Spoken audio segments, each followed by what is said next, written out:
مزید ویڈیو کے لیے میرا چینل سبسکرائب کریں اور بیل آئیکن کو دبائیں۔ بسم اللہ الرحمن الرحیم۔ سورہ العنکبوت آیات 16 سے 30۔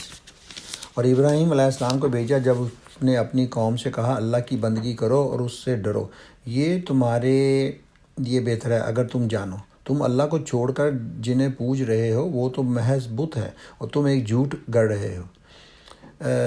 در حقیقت اللہ کے سوا جن کی تم پرستش کرتے ہو وہ تمہیں کوئی رزق بھی دینے کا اختیار نہیں رکھتے۔ اللہ سے رزق مانگو اور اسی کی بندگی کرو اور اس کا شکر ادا کرو، اسی کی طرف تم پلٹائے جانے والے ہو۔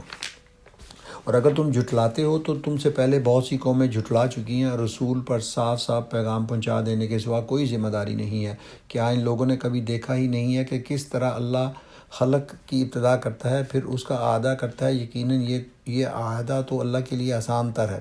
ان سے کہو کہ زمین میں چلو پھرو اور دیکھو کہ اس نے کس طرح خلق کی ابتدا کی ہے، پھر اللہ بار دیگر بھی زندگی بخشے گا۔ یقیناً اللہ ہر چیز پر قادر ہے، جسے چاہے سزا دے اور جس پر چاہے رحم فرمائے۔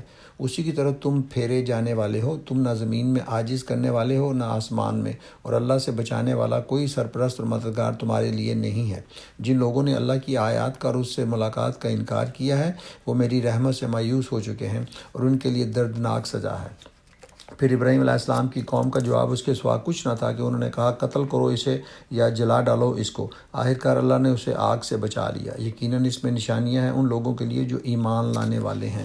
اور اس نے کہا تم نے دنیا کی زندگی میں تو اللہ کو چھوڑ کر بتوں کو اپنے درمیان محبت کا ذریعہ بنا لیا ہے، مگر قیامت کے روز تم ایک دوسرے کا انکار اور ایک دوسرے پر لعنت کرو گے اور آگ تمہارا ٹھکانہ ہوگی، کوئی تمہارا مددگار نہ ہوگا۔ اس وقت لوط نے اس کو مانا اور ابراہیم نے کہا میں اپنے رب کی طرف ہجرت کرتا ہوں، وہ زبردست ہے اور حکیم ہے۔ اور ہم نے اسے اسحاق اور یعقوب جیسی اولاد عنایت فرمائی اور اس کی نسل میں نبوت اور کتاب رکھ دی، اور اسے دنیا میں اس کا اجر عطا کیا اور آخرت میں وہ یقیناً صالحین میں سے ہوگا۔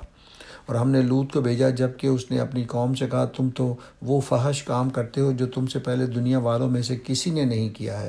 کیا تمہارا حال یہ ہے کہ مردوں کے پاس جاتے ہو اور رخزنی کرتے ہو اور اپنی مجلسوں میں برے کام کرتے ہو؟ پھر کوئی جواب اس کی قوم کے پاس اس کے سوا نہ تھا کہ انہوں نے کہا لے آ اللہ کا عذاب اگر تو سچا ہے۔ لوط نے کہا اے میرے رب ان مفسدوں کے مقابلے میں میری مدد فرما۔ یہ تھی سورہ العنکبوت کی آیات 16 سے 30۔ مزید ویڈیو کے لیے میرا چینل سبسکرائب کریں اور بیل آئیکن کو دبائیں۔